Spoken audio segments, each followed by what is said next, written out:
Now, let's get to her things. One more thing on that note, Your Honor, please. The car door, have you addressed that? I have an estimate for that. Did you bang in his car door? She kicked it in. Did you kick in his car door? Yeah. Why? Because he was being a jerk like he always is. Give me the estimate.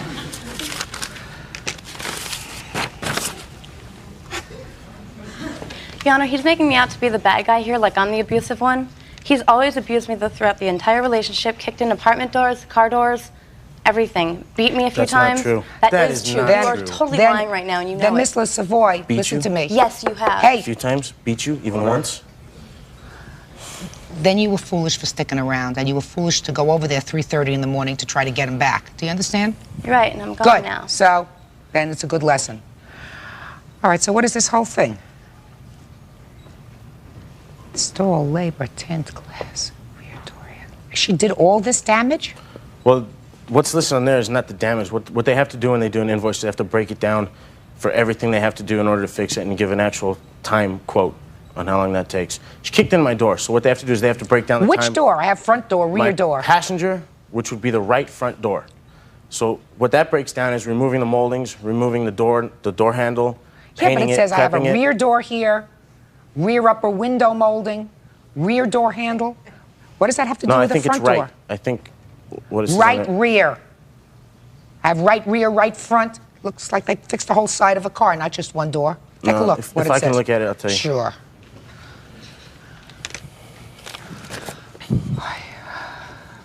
What that is that says refinish and blend, because there's going to be new paint on that one door. It's not an old car, Your Honor. It's a 92 Ford Explorer, and I don't plan to keep it forever. When I go to sell it, they're going to see that that door's been repainted, and I'm not going to get as much money for it. Why do I have to lose that? So what they have to do is they have to blend the paint on the back door, since it's next to it, as well as the paint on the front fender. All right, let me see it. It says over here on the second column under labor type, it says refinish and blend. Okay. Temper. Okay. When could she have all of her property? As soon as I get my money. Well, you're going to get your money. $2,573 is what you're going to get. And that gives you $25 to have somebody come in and weave out this cigarette hole. So you're going to get your money. You want to do this exchange within 3 days? I can't do it within 3 days. I'm working. I'd like it. Why not? 3 days. Because I'm working, Your Honor. When can you do it, sir? To be honest with you, I'm having my house is being remodeled inside right now, and everything is like torn apart. When he's safe. So I can get it by not this weekend coming up, but the next weekend. I'm off that Saturday and Sunday, and I can spend those whole 2 days going through my house, everything that belongs to her. Okay. Furniture? There's very minimal furniture. There's a table and some chairs, as well as a mirror and a nightstand. And I think that's it for furniture. The rest of it's appliances. What kind of appliances? There's a microwave, coffee grinder, coffee machine, a blender, a toaster oven. Where are you living now, sir? I live in Burbank. Are you living in the house while it's being remodeled? Yes. But everything that was in my living room, bedroom, and office and hallway has been pushed into my kitchen. You can't even walk through there because I had the hardwood floors refinished. Okay. A week from Saturday, make arrangements to pick up all your things. Do you understand? No, Your Honor. I have a restraining order out on her. She can't come to my house, but I've already said that I'm more than willing to pay for a delivery company to pick everything up from my house. Good. A week from Saturday, deliver it. Okay. Okay? Your Honor?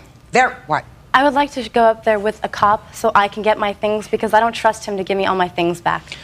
He's going to give you all your things back. I don't believe he will. Just a second. I can't. You have a restraining order. Is that right?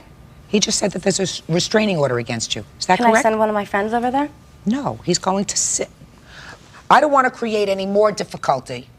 I assume he does not either, if he's gone so far as to get a restraining order against you, Miss Page. Correct. And there is approximately $40,000 in that GoFundMe page. There was, yes. I said approximately. Yes. There was. And your daughter is, for want of a better word, in charge of that Facebook page GoFundMe proceeds. Correct. And it is your claim that as the next of kin, because he died without a will, you are entitled to some or all of that Facebook page. It doesn't even matter about the GoFundMe funds. I mean, that would be nice in a perfect world, but my daughter took everything. From the day my son passed, when they found his body at the river, the coroner gave her the keys to his truck, and she went to his apartment and emptied it. So I didn't get my chance to be Josh's mom for the last time. I didn't get to empty his apartment. I can't cure that, madam.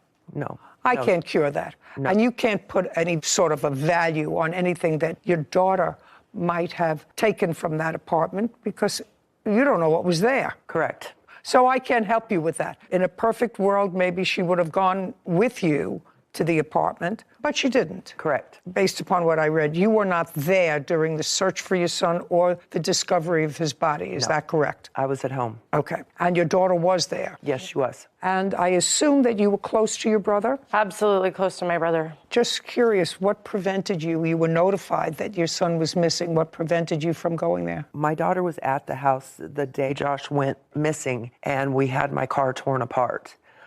She left after they called her, and I definitely would have hitched a ride, but I didn't have a vehicle. Your Honor, Just a second. Did you say she was at your house? Yes, she was. Well, then why didn't you go with her? They didn't call till after she had left, apparently, and rather than come back and get me... You mean she left to go someplace else? She left to go home. Yeah, we were working on my car. She left to go home, and she got a call from Search and Rescue. I hadn't been answering my phone. Oh, well, that's a different story. You hadn't been answering your phone. It wasn't as if nobody called you. No, she didn't call. It wasn't as if nobody called you. Did somebody call you? Right, from Search and Rescue, yes. Somebody called you? Yes. Okay. Mrs. Crane, this is your problem. If your son passed away without a will, and I'm sure that somebody else, maybe a professional has told you that, a legal professional has told you that, if your son passed away without a will, depending upon the laws in your jurisdiction, you, as his parent, might be construed as next of kin, and any property that he owned at the time of his death would transfer to you. Right, correct, yes. He didn't own the GoFundMe page at the time he died. No, he did not. So you don't get it. Okay. Any part of it. Okay. Your Honor, The already received funds from the GoFundMe as well. Just a second. The people that set up the GoFundMe page, I assume, were classmates of your brother's? Yes, they were his other fourth-year medical students that had reached out to me and asked if they could... Don't tell me what they asked you. They set up a GoFundMe page. Do you have the paperwork for the GoFundMe page? I'd like to see it.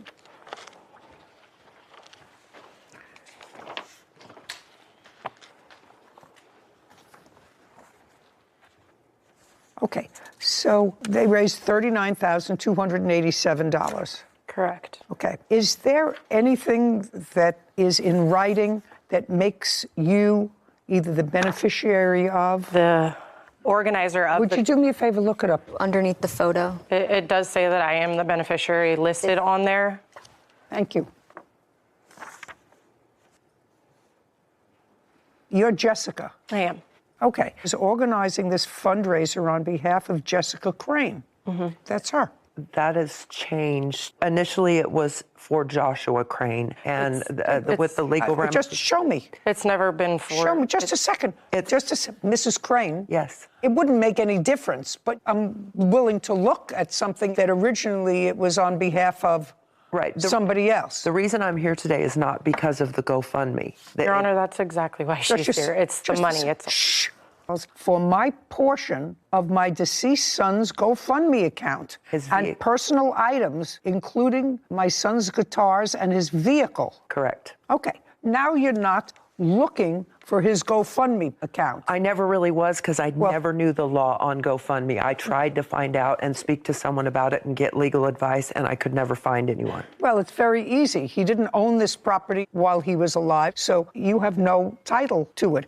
If they said that they're starting a GoFundMe page in the name of your son to be for the benefit of animal rescue, you wouldn't have any control over that. No, it was meant for his funeral costs. Which I also paid for, Your Honor. Just a second. On behalf of Jessica Crane.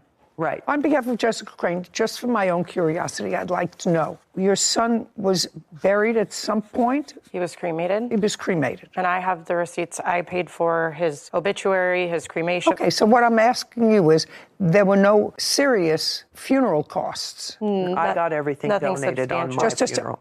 That's not true as Just well. a second. I'm asking you, Mrs. Crane, did you pay anything for your son's funeral? No. Okay, that's all. So it's not as if you had any outlay of money for this. You know what I find sort of troublesome? I find troublesome that his friends